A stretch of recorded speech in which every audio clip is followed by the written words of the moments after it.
We want to be able to love deeply. We want to feel loved deeply. We want to experience intimacy. And this challenge that we have in our culture is the very things we want most are inhibited to the degree that we don't have this capacity to be with ourselves. Welcome to the Get Your Marriage On podcast. I'm your host, Dan Purcell, a Christian marriage and intimacy expert and coach. I'm on a mission to help couples have the best sex and most emotionally intimate marriages possible. Our episodes cover topics you've always wondered about and are packed with practical advice designed to help you take your marriage to the next level. Oftentimes in our quest to have a deeper, more intimate marriage, it's really not a question of whether you want to be loved or loved more. It's really a question of a capacity to love or be loved more. In my work with couples and individuals, helping them grow intimately in their marriages, one of the very first things I teach them is how to be more mindful. Most of us cruise through the day on autopilot, not quite aware of the thoughts that go through our head. However, when we develop the skill of slowing down and observing our thoughts, we can then shape our thinking to higher levels. As a Christian, I thought that the whole mindfulness and meditation thing was for Zen Buddhists. But the more I dive into my own beliefs, I see mindfulness built right into my religious practices. Because what is prayer, a Sabbath, time in God's Word, but an invitation for stillness and mindfulness? Higher levels of thinking are required in order to grow one's capacity to love and be loved. And this has nothing to do with IQ. It has everything to do with learning how to be more present and honest with your thoughts. And that's why I'm so excited about my guest today. His name is Dr. Ty Mansfield. Ty is a licensed marriage and family therapist and a professor of marriage and family life at Brigham Young University. I first came across Ty's work when I read his book on mindfulness, and it changed the way I approached my life in so many aspects. I am so excited to announce that registration is now open for our next couples retreat from March 14th through 17th in beautiful, sunny St. George, Utah, which is also my hometown. This retreat is ideal for couples that want to take the intimacy in their marriage to the next level. And here's what some attendees from a recent retreat said about their experience. First person said, Dan talked about sex in a way that I've never heard it taught before. It helped me see that growing sexually and growing spiritually go hand in hand. I've never appreciated my sexuality in that way before. This has opened up some of the deepest, most meaningful conversations I've had with my husband after being married over 20 years. And I like this last one. It says, our weekend was worth more than the time and the cost. We go on weekends away a few times a year. However, this training is way better than anything else we had done. We talked more, we communicated more, we understood more, and we made love way better. This retreat is limited to just 20 couples to keep it small and intimate, and it will likely sell out just as we have our previous retreats. So now is a time to act, to register. Even if you're on the fence, now is the time to register. You can find all the details on our website, view testimonials from other couples that have done it, and everything that you get to do at our retreats at getyourmarriageon.com, and click on Couples Retreat at the top. All right, Dr. Ty Mansfield, I'm honored to have you on the podcast. I've been listening to your material for a long time, and I've read one of your books, and you're so profound. I'm excited to have you on today. How are you? Very good. Thank you. I'm happy to be here with you.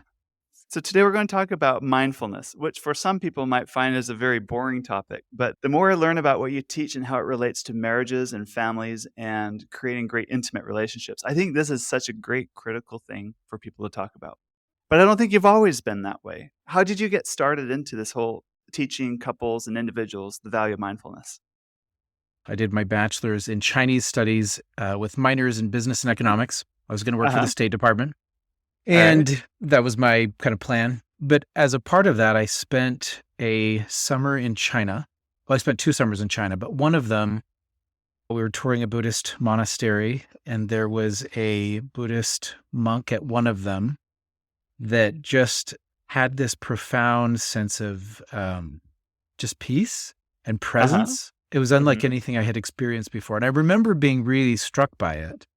But then that was kind of the last thought I had about it for a while, right? And then as I left, graduated from university, was working for a Department of Defense contractor for a couple of years in Washington, D.C., and then had a kind of a strong, I mean, I can't really separate my journey from my spiritual journey.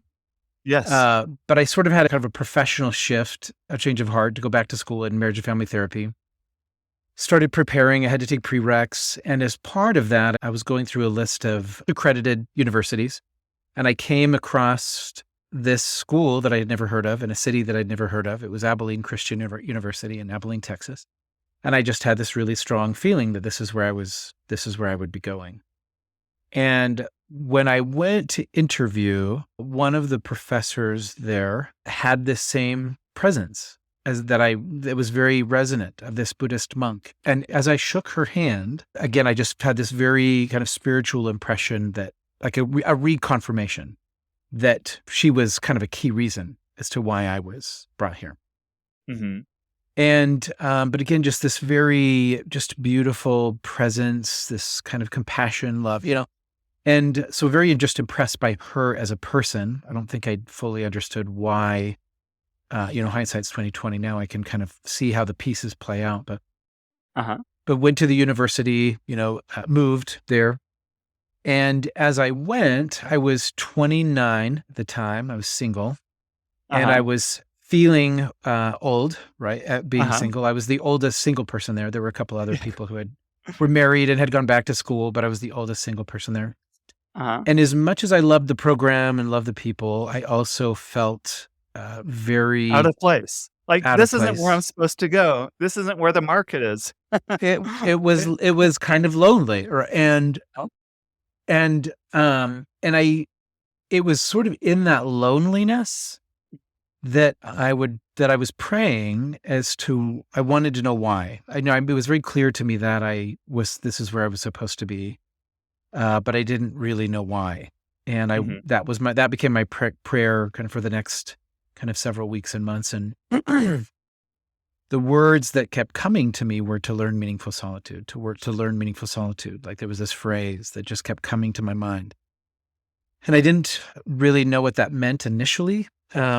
But in mental health, as you or some of your readers may know, probably 40-ish years ago, there was this really distinct sea change in mental health. Well, medicine and mental health, where with this kind of mindfulness revolution. And it's, I would say probably one of the primary instigators of that was a researcher named John Kabat-Zinn, who was at the University of Massachusetts Medical School. They did a lot of work with chronic pain patients, and they had really come to this point where there was nothing more that they could do. He had done some training in Zen Buddhist meditation, and he, wanted to create a program for them just to see what mindfulness might do for these chronic pain patients, and created what's now known as mindfulness-based stress reduction, this 8-week program. And the results of that were so profound that it just really had a very kind of a strong impact on medicine and then mental health. And now a lot of therapeutic mind models have a strong kind of mindfulness base, or they're mindfulness informed, that sort of thing. So I started to intersect with mindfulness in terms of these therapeutic models that I was learning in graduate school at the same time. And as I started reading, different researchers like, Kristen Neff, who is a Buddhist psychologist who researches self-compassion, and Tara Brach, who, another Buddhist psychologist who has done a lot with mindfulness, and Jack Kornfield. And there's just all of and John Kabat-Zinn.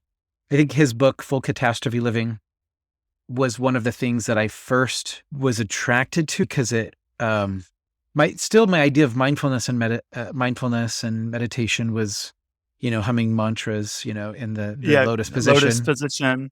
Yes. Sitting on a pillow. But he made it so practical. And I mean, in my life, I always feel like I've got 30 plates spinning all the time. And he just made it seem so attractive and helpful for the busy person, And in Chinese, interestingly enough, the character for busy means heart killer, or death, or loss of heart. Right. Yes. And the character for mind. Yes. Oh, is it in same Japanese? Yeah. Yeah. And in the character for mindfulness means to bring the heart into the present. Mm. And so it's just, you have this contrast of what busyness does to us versus what stillness does for us, and connecting with ourselves and connecting with others. And so, his work, and then, Tara Brock and Jack Kornfield and, these others, Kristen Neff, there were all these very practical introductions. And then I started practicing. And at the same time that I, obviously has mental health benefits, I started noticing that it was just really deepening like my experience with God. Yeah. And, because the more still I was, it was just being with God was just a very natural place for my mind to wander. And so it started to feel as much spiritual discipline as it was mental health. And again, I was still single at this point. And one of the Osho, who's a contemplative writer, he has a statement where he said, the capacity to be alone is the capacity to love. He said, it may look paradoxical to you, but it's not. Only those people who are capable of being alone are capable of going into the deepest core of another person without possessing them, without, commodifying them, without objectifying them, right? And so in Western culture, we very much romanticize love, and it has this very strong tie to personal fulfillment and need fulfillment and You complete me type things. You complete me, yes. You had me at hello, right? Right. But in Eastern perspectives on love, and as I'm doing all of this, I've just started reading more of Tara Brock and Jack Kornfield and others, and that are more kind of practicing Buddhist, and started intersecting more with kind of Eastern philosophies and teachings on love, right? And Eastern conceptions of love, I think, are much closer to like true Christian conceptions of love than kind of our Western romantic conceptions of love, in the sense that love isn't love unless it's free. Mm-hmm. And just I had a very kind of spiritual experience of understanding what divine love was. Mm-hmm. And so that was sort of on my heart, like, how do I learn to love like that? And that was sort of intersecting with all of this, because this very kind of spiritual experience I had of understanding divine love was kind of in the shadow of that. All the ways that we talk about love and talk about sex just felt so earthy and kind of hollow.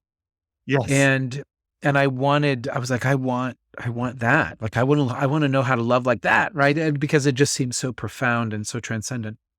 And I started to feel like even just my kind of that experience and my prayers around wanting to learn how to love, and this intersection with mindfulness. And it was all kind of coming together. When I moved to Lubbock, Texas, where I did my doctorate, I moved there single, and they had a Buddhist Sangha. And so I started meditating there on Saturdays. I would do these kind of day-long, half-day meditations at this Buddhist Sangha. And again, like I just kind of, I just felt so, this idea of intimacy with God, not just obeying God or doing the right things, or kind of sometimes we think of like religiosity, like performative religiosity. Right. Checking off the boxes. Yep. Yeah. Going through the motions. Right. And that started to feel kind of hollow to me. And this idea of just intimacy with God, that spirituality was really about, this communion, not just performance. Mm-hmm. And then again, this feeling of like I had a lot of love to give. And this is where my wife kind of circles in, and where it started to feel more relational, because at the time I wasn't thinking my purpose is to prepare for marriage. But it was partway through that first year, I reconnected with my now wife. I had met her years before, but I didn't know her very well. I was friends with two of her siblings, but I didn't know her. Mm-hmm. But we reconnected, and it went, fairly quickly, just because again, there was a sense of like rightness in it. And I was just kind of riding this wave. But so here, I'm doing my doctoral program in Lubbock, and I'm 31 at this point. I'm not doing, I'd done student housing, and so I just thought, I'm living my life. I'm not going to do the bachelor pad thing. Like I'm adulting here. And so I had my apartment, and it was, nicely decorated, and I can cook, and, I can take care of myself. So we dated for a few weeks, and then I was actually up in Utah, where I'm originally from, for Christmas break. And then I went back to Texas. And at one point we had, through that break, we went out a number of times, spent a lot of time together, and knew that we were interested, but, we lived states apart. So she came down for a few days to stay with me. Uh-huh. And as she's kind of walks into my apartment, right? And she sees that Uh-huh. I'm, it's nicely furnished and looks in the fridge and I've got plenty of food, right? I can cook for myself. And Uh-huh. in the pantry, I've got some food storage and I'm like self-sufficient. Yeah, yeah, And yeah. that's the way I wanted to be. And anyway, she didn't say anything then, but later, but I could tell she seemed kind of deflated. And it was actually it wasn't on that trip, but we ended up, things went really well. We got engaged and then she moved down while we were preparing for the wedding. But she made a comment once where she said, "It just seems like you don't need me." She wanted to feel And needed, she as wanted to in, feel, yeah. because you're independent. Uh-huh. Or Yeah, you're and I didn't. self-reliant, I should say. Uh-huh. Yeah, yeah. And Uh-huh. I just said, "I don't need you." And I said, "I want to be with you, but I don't need you." Uh-huh. And to me, that felt like I had kind of reached this state of like enlightenment, right? Like it felt Yes. it felt very empowering to say, Uh-huh. I want to gift love to you. I don't need to be in a relationship to be happy. I don't need romantic love to feel deep love in my life and deep connection and intimacy with others. And this is what I'd spent years now practicing and felt like I was getting it. And it just felt so liberating and beautiful. And I'm loving this, right? Right, And right. for her that was devastating. Uh-huh. And But for and you, she anything else would feel like cheap or hollow, right? yes, yeah, Yeah, yeah. yes. Uh, Well, and she obviously didn't like my saying that at the time. And then later she brought up that conversation again. And she's like, "When you uh-huh. said that, I really hated that you said that." But then she kind of backed up and said, one of the reasons that was so hard for me was that, and this is where I think mindfulness really just kind of to the theme of our conversation today, where it enhances our capacity for love. Sometimes we just don't realize how much our insecurities and protective mechanisms and what Brene Brown calls a hustle for worthiness. And we've just got so much like ego and shadow and things that come into play in the way Mhm. we do relationship with each other. And she was describing this to me as sort of backdrop. And we were a little older. I was 32 at this point. She was 33. Neither of us had been married before, right? And so she said one of the ways that I'd done relationship before is that the way she felt secure in relationships was to make people need her, to like do so many things for them that they would need her. Uh-huh. Right. But it's a double-edged sword because there's, if somebody needs you, the other side of that question is, but if you didn't need me, would you want me? Yes. And so there's the things that we do sometimes, ironically, to create security simultaneously undermine security. Right, right. And she said, as much as I didn't like that you said that, she said, the more that I sat with that and realized how much that was coming from my own place of insecurity and my lack of power to make you love me, right? Mhm. I realized that your love was a choice and I trust that you won't unchoose it. Mhm. And as I thought about that, I started to feel more secure, right? Henry Nouwen is a Catholic theologian that I really love. And he made a comment, he's passed away now, but he said that you can't create a home for another until you're at home in your own house. Mhm. And that's a lot of what mindfulness does is it's about cultivating this space of stillness and presence and embodiment and learning how to be with ourselves first from a place of acceptance, non-judgment, compassion, right? And when we can be with ourselves and are at peace with us, we have more space to hold for other people. Mhm.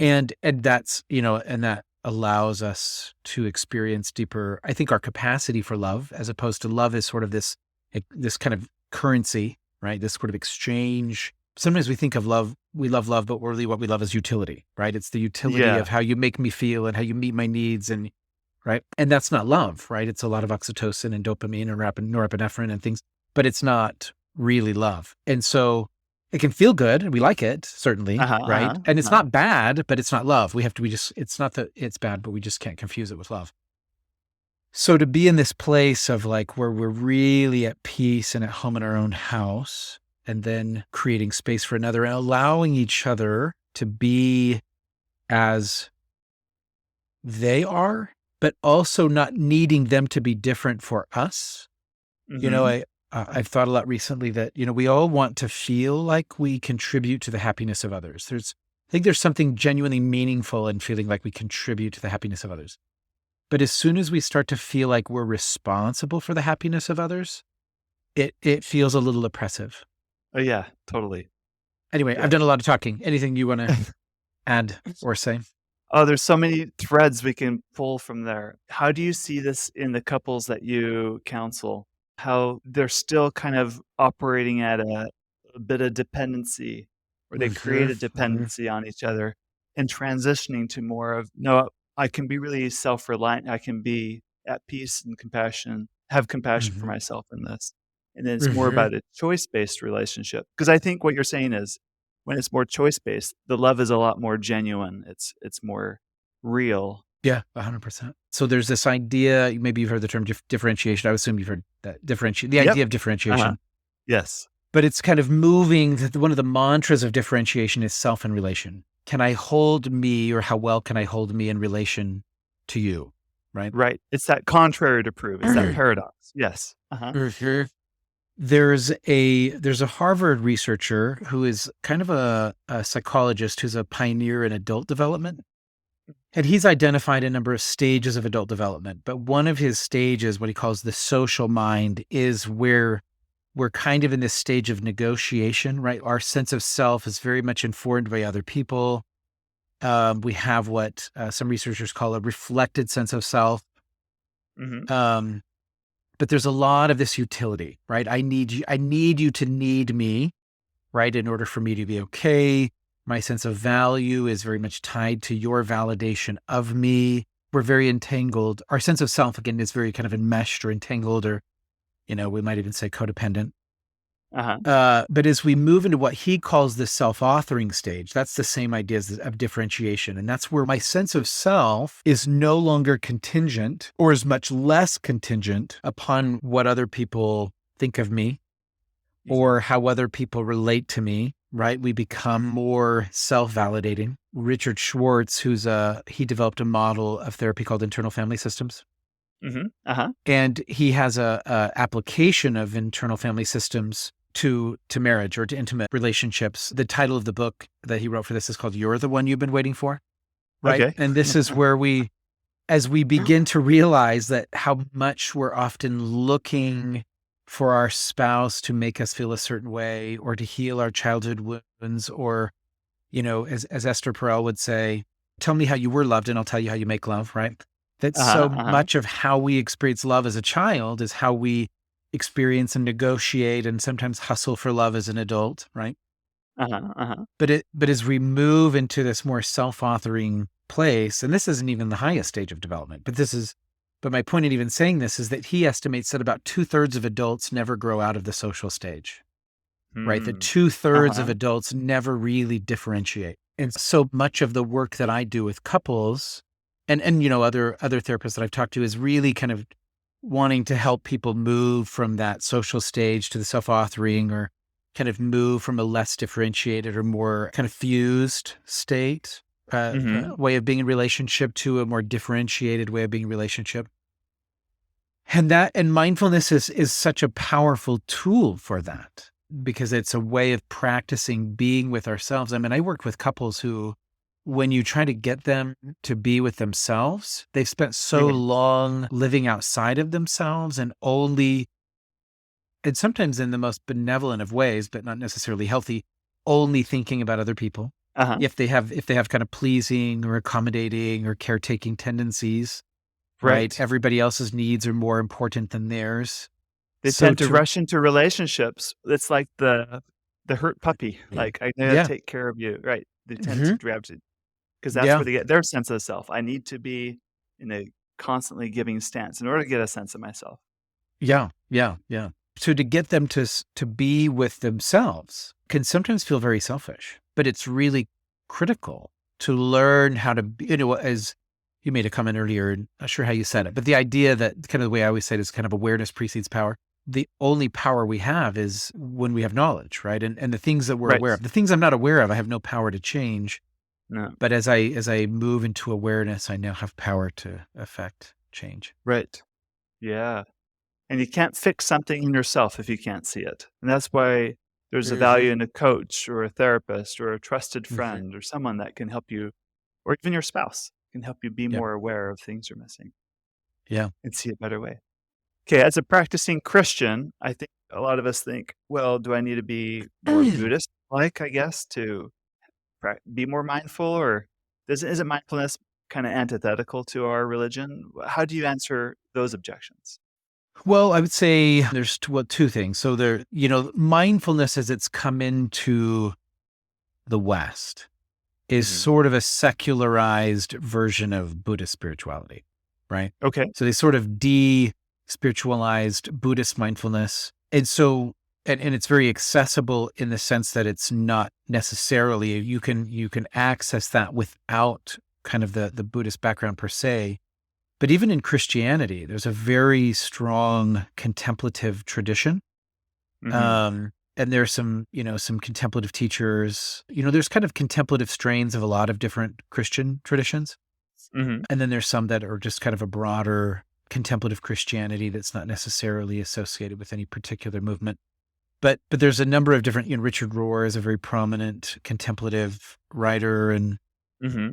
one of the professors at Abilene Christian that I had this profound experience with, she was affiliated with the Churches of Christ, which is what Abilene Christian is affiliated with, but she also very much participated in some broader kind of contemplative Christian groups that were all about kind of exploring God and communion with God through contemplative spiritual practice, but also in a very explicitly Christian way. Okay. Didn't Jesus, go into the mountains to be alone? It's Hmm. listed 8 or 9 times in the New Testament that Yeah, happens. yeah, yeah. When we say, And what would even Jesus do? We often think of the things that he was doing, right? And what we don't often see that he was doing was retreating and yeah, right, going into communion and solitude. There's right. there's actually there's a scripture in Philippians where I grew up primarily with King James translation. And it's not as clear there, but I was reading a contemporary translation, and it was talking about how, I think in the King James, it's something like Jesus made himself not, or uh, made himself of no reputation or something. But in this Uh-huh, contemporary translation, it was Jesus emptied himself, right? And uh-huh. this idea of what does it mean to empty ourselves, right? Of our agendas, our stories, our expectations. And in order to really become one with God, sometimes we have to empty not sometimes, I think to some degree, we all Uh-huh. very much have to empty ourselves of some of our humanness and our human expectations and human biases and judgments and ego and all of those things that can obscure and eclipse our connection with God. Mhm. And that can be difficult to do. That's really deep spiritual work. After reading your book, the way I pray and the way I spend my Sabbath day, my Sundays, is changed dramatically too. Like, Mhm. no longer look at prayer as like a checklist. I said my prayers, good. It's more like this is an opportunity to meditate, to be mindful, to review my day, and to be, really present with God and myself. And it's more to feel his compassion. And it's, where's that quote? Is it, man, I'm gonna totally slaughter it. He was the African religious leader, Oh, Desmond Tutu. uh, Desmond Tutu, and how he Yeah. described how his relationship to prayer and God has changed over the years. Mhm. Where in the Mhm. beginning, it was more of like the shopping list type prayers, like, Mhm. do this, Mhm. help me with this, right? Oh, and I'm grateful. And now it's more like sitting in front of a warm fire and just basking in his presence. And that to me just resonated with me. That's what I want prayer to be like for me. And Yeah, then yeah. the Sabbath day too. It's a day to rest. It's a gift from God for me to take a day out of a busy week to stop. And this is my time to really be, I spend that time planning, I spend that time thinking, contemplating, but it's not a day Mhm. for hustling for me. It's really a day to really like reset and recenter and kind of find that deeper center with God and within myself.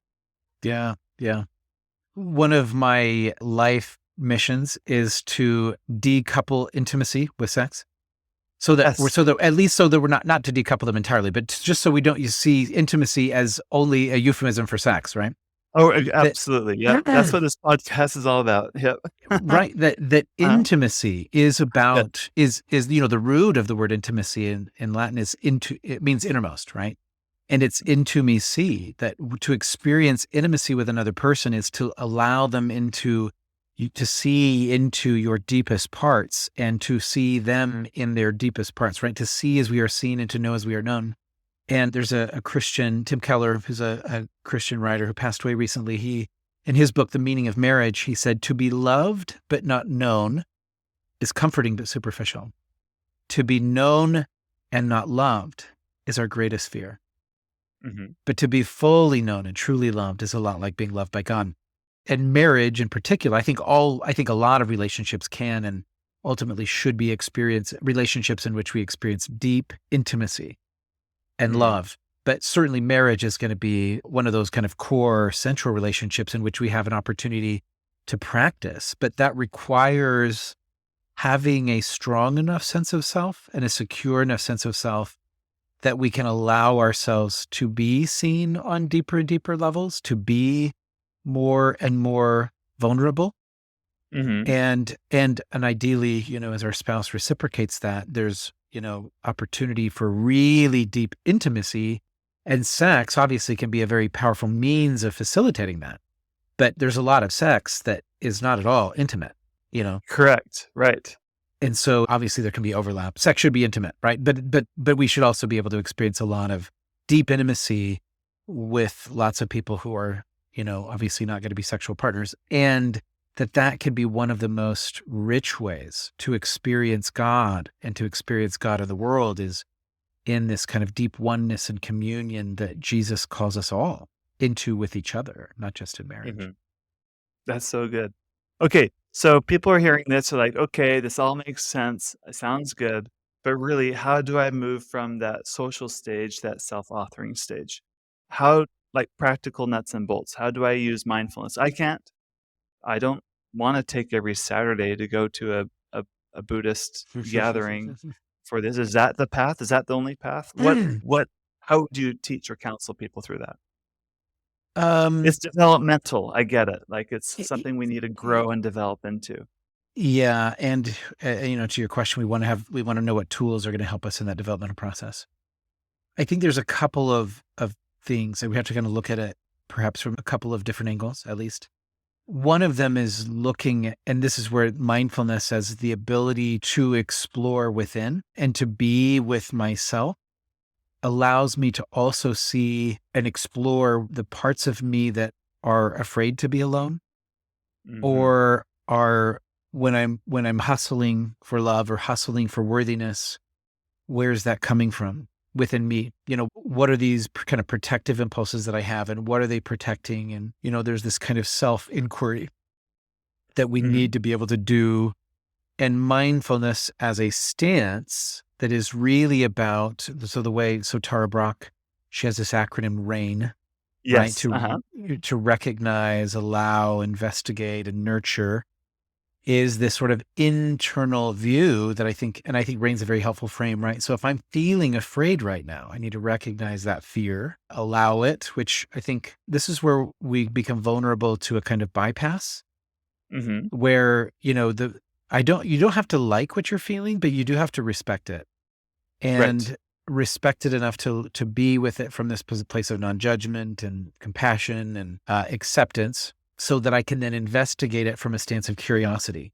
So what is this fear? Why do I feel angry? Or why do I feel so hurt? Or why do I feel this shame that's coming up? And then as I'm able to go deeper and deeper in exploring and investigating where that's coming from, nurturing is again my internal ability to work through that, to take care of myself, to set boundaries, to create safety. And the more I have a capacity to do that for myself, the less I'm relying on other people to do it for me. Mhm. And the more I can, which is why, boundaries are really prerequisite to intimacy as well, because I can the more I know how to create safety for myself, I don't have to kind of trust the universe to do it for me or to trust you to do it for me, because I know that I can take care of myself. So I can go more deeply in, connect with you without worrying about whether you're going to do that work for me. So I think having some mindfulness and as a stance, but also having some of these tools of self-inquiry, understanding where our stories are. I use a lot of Byron Katie's work. She Uh-huh. has a book called Loving What Is, with these, if Uh-huh. you're familiar with Byron Katie's work. I am. Uh-huh. But it's these very specific questions, right? Is this true? And how do you know that it's true? And what would your life be like without this thought or this belief? Or, all of these kind of tools for self-inquiry allow us to ground more deeply into self and to differentiate what is not self, right? That I am not my beliefs. I am not my thoughts. I am not my body. I am not my emotions. Mm-hmm. And I relate, these are things that they're part of my experience, and I relate to them, and I can renegotiate my relationship to them. Mm-hmm. And the more power I have in doing that, again, the more I can just let you be you, because I'm not needing you to do all these things for me and feeling disappointed and resentful that you're not, you know? Yeah. The great irony of all of this is you become less lonely the more you don't Mhm. depend on other people. That's, Yeah. I think, the Yeah. beautiful thing about it. Right. Mhm. Mhm. Well, Ty, this has been a fantastic conversation. Is there anything else you want to share to kind of button things up? If you're working with a couple that really want to improve intimacy in their marriage, and I don't mean that as a euphemism, but like, or anyone else that really wants, it's finally time for me to really grow up for me. I want to self-author my life more. Any other advice you'd give them? I don't know if there's other advice, but I want to reinforce this idea that our capacity, because we all want love, right? We want to be able to love deeply. We want to feel loved deeply. We want to experience intimacy. And the paradox, this challenge that we have in our culture, is the very things we want most are inhibited to the degree that we don't have this capacity to be with ourselves, to move into kind of this self-authoring or differentiated place. And that as we do, and that mindfulness is just one of kind of many practices and ways of being that move us into that. Mhm. But as we do, again, that capacity to love in the deepest of ways is just so profound. And it's what we all want. And yet we just get so stuck in these other, kind of pleasing as a currency for love and that sort of thing. And we just don't realize how inhibited from real love we are until we do really move into this more differentiated, self-authoring, you're the one you've been waiting for kind of Uh-huh, uh-huh, stance, uh-huh. There's a mantra that I teach a lot of my clients, and I call it the power mantra, or living in my power. But it's this. It's, I know what I want. I know what I don't want. And I communicate that lovingly and clearly without attachment to the outcome. And that attachment to the outcome is the most critical component. And that's where mindfulness can really come into play, is that mindfulness is really about kind of surrendering attachments. And, power is inside out, and that I can desire an outcome without being attached to it, right? If I Mhm. really want this job, I feel like I'm well qualified. I'm going to do everything I can, right, to get this job. But Uh-huh, at the end of the day, if I don't get the job, I'm going to be happy. Things are going to be okay. uh-huh. I can desire without being attached, right? But Yes. as soon as we get attached to an outcome, the ends justify the means, and Mhm, we become much more vulnerable to control, which is very different than power, mhm. and all of the many iterations of control. And this can sound kind of harsh to some people, but I think it's important anyway. In that the many iterations of control, we usually think of control in more kind of assertive, explicit, even aggressive kind of manifestations. But control, manipulation, and there's a lot of ways we Oh, yeah. manipulate, I'm people very familiar pleasing, with them, but uh-huh, uh, caretaking, uh-huh. managing other people. These are E all forms of manipulation because we're even attached to outcomes. even playing small is a form of Yes. control Yes, manipulation. yes, yes, Uh, yes. Because I need you to like me for me to be okay, right? Yes. And so, Uh-huh.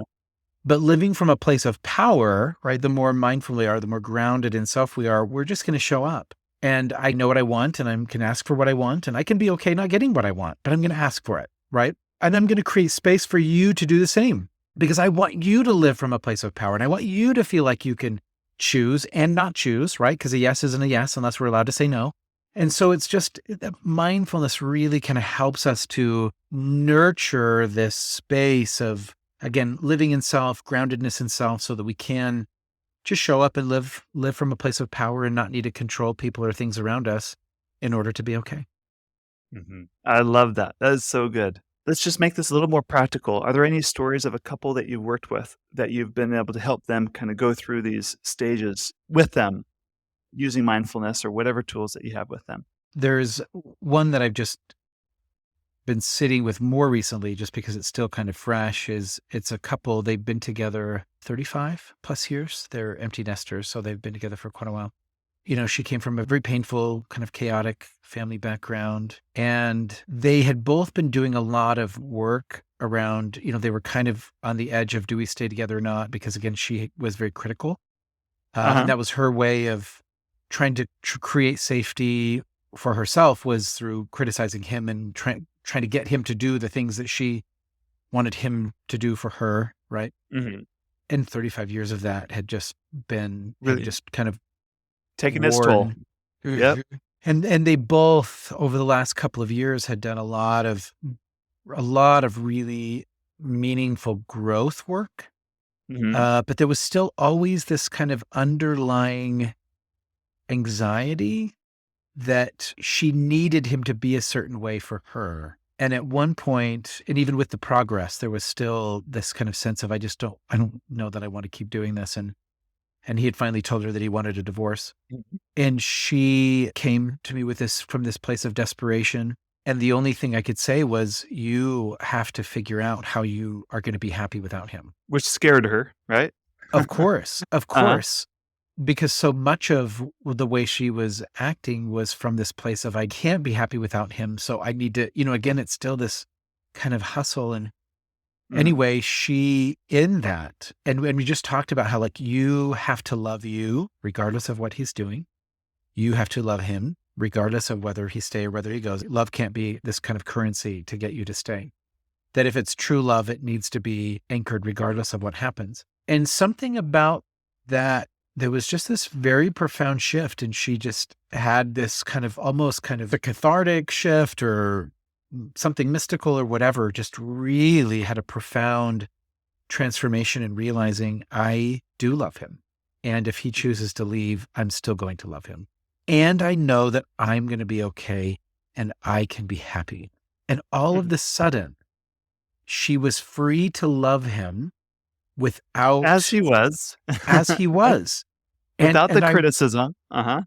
and the criticism ceased, and then when I saw them the next time, there was just still this, I mean, things were so, I mean, he'd kind of decided, I'd never seen this before. So I'm going to kind of watch and wait. And just over the Maybe test a last, little bit. Uh-huh. see, Yeah. yeah, is this for Uh-huh. real? Right. It's Right. like, this Uh-huh. is good, but can I believe it? Right. Uh-huh. And it's just been really and profound to see, because they hadn't had sex in several years. There was just this kind of wall, even as things had gotten better, and they started having sex again. And he's like, "We're making up for a lot of lost time." Like this is a kind of connection and love that we just never had, and Uh-huh. it's been really beautiful to see, because in Osho, right, this the capacity to be alone is the capacity to love. One of the things that he says in that statement is that when we do have the capacity to be alone, our happiness cannot be taken by the other because it wasn't given by the other. That my happiness is something that I own, and I choose to be with you because I love you, not because I'm relying on you to make me feel a certain way. And our capacity to love just becomes so much more transcendent when we are grounded in ourselves and grounded in God and grounded in something other than you. I Yes. can Uh-huh. experience deep communion with you, but you're not my ground.